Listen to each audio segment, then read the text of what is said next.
What's up, everybody? It's Trent with Bully Barn. Alright, so I've been getting a lot of text messages about doing a video on breaking down a pedigree. I think there's no right or wrong answer necessarily to this because a lot of it's going to depend on what you're lacking and what you're breeding for. Obviously, you should be breeding toward the standard. So whatever you lack as far as the standard goes, that's what you should be bringing in, implementing into your program. That's what you should be using to try to further your blood. And I'm going to take you guys in real quick and show you guys kind of what I'm talking about. Okay? Hopefully the camera's not shaking too much. All right, so you start out with this female here, this dam here, and this dam here. All right? So you use stud 1 right up here, and this is your side of the pedigree of your productions, okay? So you use stud 1, you breed it to your female that you purchased here, okay? And then this is your first production off of stud 1, okay, right up here. And down here, this is your second female you've purchased, stud 2, okay? And then you have this dam, this female down here that you're using. You breed those two together, so a production to your own production, and you obviously produce another one here, okay? This female here. Now, say this female lacks a good rear, a nice solid rear. Say she has a weak rear, okay? She doesn't have good turn to stifle, all right? She's a little bit stiff. She's a little bit weak in the rear. So, on this other side of the pedigree, okay, I'm going to back you guys up real quick again, just so I can kind of explain it and talk to you.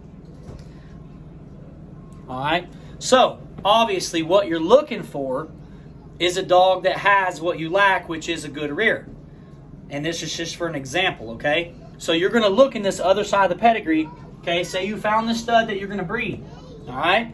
Say he has a great, solid rear end, super beautiful movement, good drive off the rear, just a hoss, nice, thick, wide hams in the rear, and he is beautiful, all right? Okay, try to look behind him, okay, and see if these, and this is what I do. I look at the stud that I want to use, and I look 2 generations back. Basically, at the grandparents, I don't look any further than that. And so you're going to, and even when you're looking at a pedigree, you're not going to be able to see just off of looking at a pedigree, looking at these pictures that are on these pedigree sites of these dogs here, you're not going to be able to see everything you need to see, okay?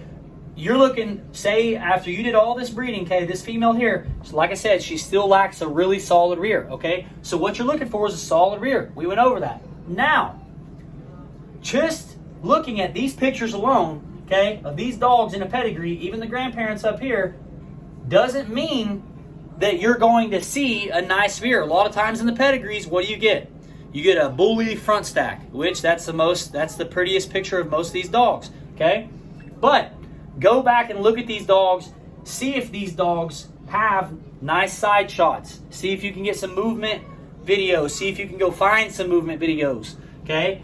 And see if that rear is expressing itself up here in these dogs and the grandparents, okay? That's what you got to look for. The phone's going dead. All right, so that's what you got to look for. Now, one side of the pedigree doesn't have a solid rear. This side of the pedigree has a pretty solid rear. Say out of, you've got your stud you want to use, his parents, so that's 3, 4, 5, 6, 7. Say out of those 7 dogs, obviously, the closer these dogs are to the stud you're using that have nice rears, the better. So, say this female here has a, rate it from 1 to 10. Say her rear's about a 7. Say this rear's about an 8. And then say this rear's about a 9. This one's a 6. This one's a 5. This one's a 10. All right? Okay? Well, a lot of times that's going to be the case. You're not going to have a perfect rear throughout the whole entire side of the pedigree. But what's important is who created those dogs. What's important, the most important part of every bit of a pedigree, especially you as a breeder, because you are putting a pedigree together. That's what you're doing. 6 generations in, 5 generations in.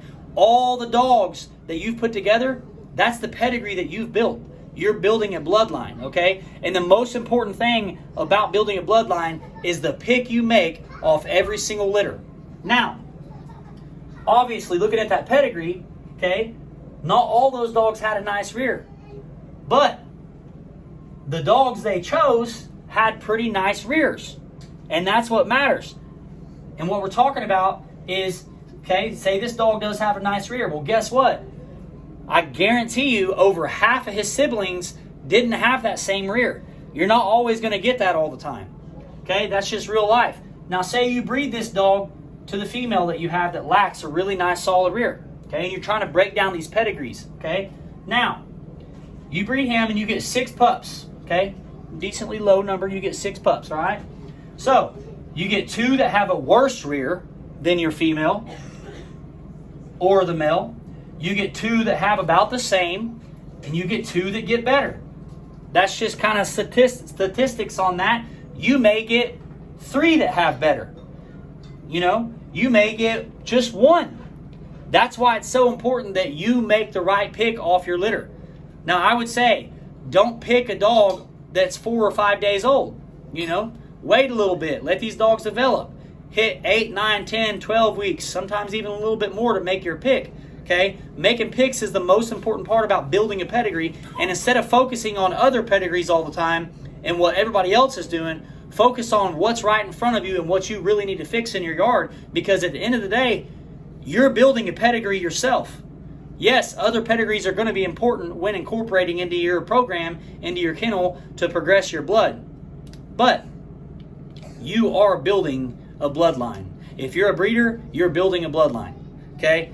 And another good thing is, if there's something you lack, and there's a breeder that's been around for a little bit, there's an OG that you know, even somebody that just has 3 or 4 generations on the ground, 2 generations on the ground, ask them, you know, see what they use, see what they got, see what they think. Maybe they're researching their tail off and they found some really good breeding tools or really good dogs to use, and they might could point you in the right direction.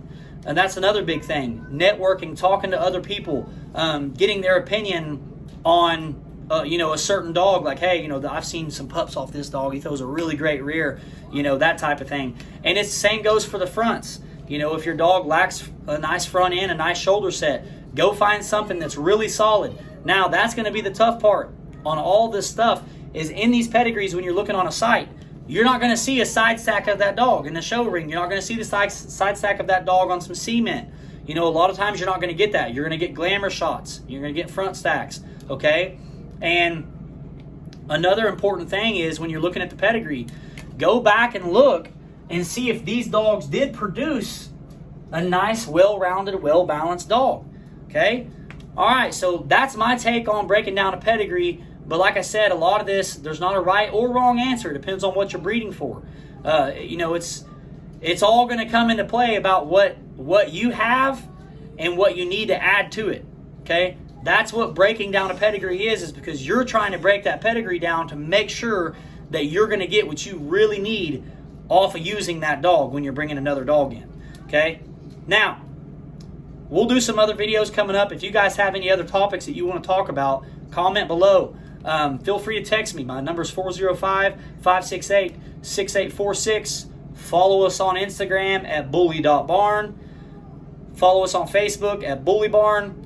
I just figured out to hop on tonight and do a quick video because I've been getting a lot of texts lately about breaking down a pedigree. And this is just a simple form. And it's kind of what I do. Like I said, there's not a right or wrong answer. But we've been really busy lately, guys. We're whelping 2 litters right now. We got 2 more litters dropping in about 3.5 or 4 weeks. So we're super excited about that, but we're trying to get you guys some more content on what we think on different topics and stuff. So whatever you guys have in mind, like I said, comment below, text me, whatever. Give us a follow. Don't forget to subscribe. You guys have a good one.